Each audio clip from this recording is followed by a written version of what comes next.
আসসালামু আলাইকুম, সবাই কেমন আছেন? আশা করি ভালো আছেন। আলহামদুলিল্লাহ আমিও ভালো আছি। আজকে দেশি ট্যাংরা নিয়েছি, চিকন ডাটা দিয়ে রান্না করব। পুরো রেসিপিটা দেখতে থাকুন। এখন দিয়ে দেব সরিষার তেল,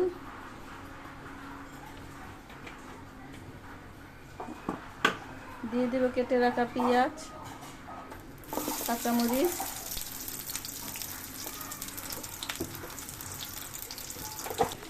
এখন দিয়ে দিব আদা রসুন বাটা,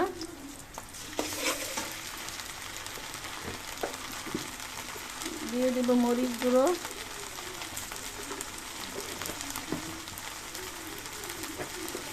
দিয়ে দেব হলুদ,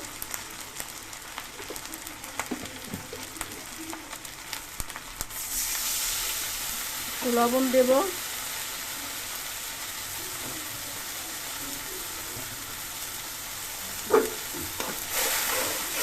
মশলাটা ভালো করে কষিয়ে নেব। এখন একটু ঢেকে দেব। মশলাটা কষানো হয়ে গেছে, এখন দিয়ে দেব ডাটাগুলো।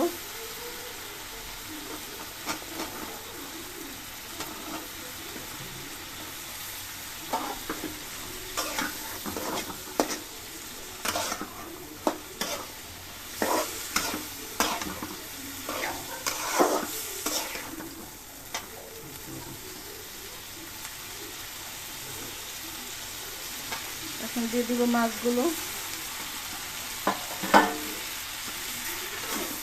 তাজা মাছ তো, তাই একসাথে কষিয়ে নেব। সবাই এরকম ট্রাই করবেন। অনেকে খান, অনেকে খান না। যার ভালো লাগে সে একবার ট্রাই করে দেখবেন।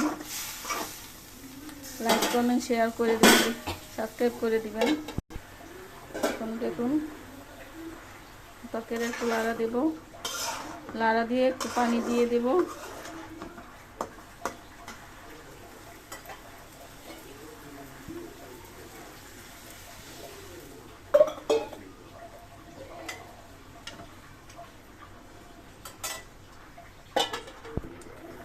দেখুন ডাটা তরকারিটা কি সুন্দর হয়েছে।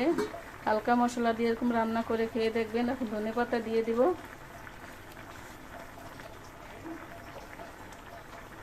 ধনেপাতা দিয়ে এখন নামিয়ে ফেলবো।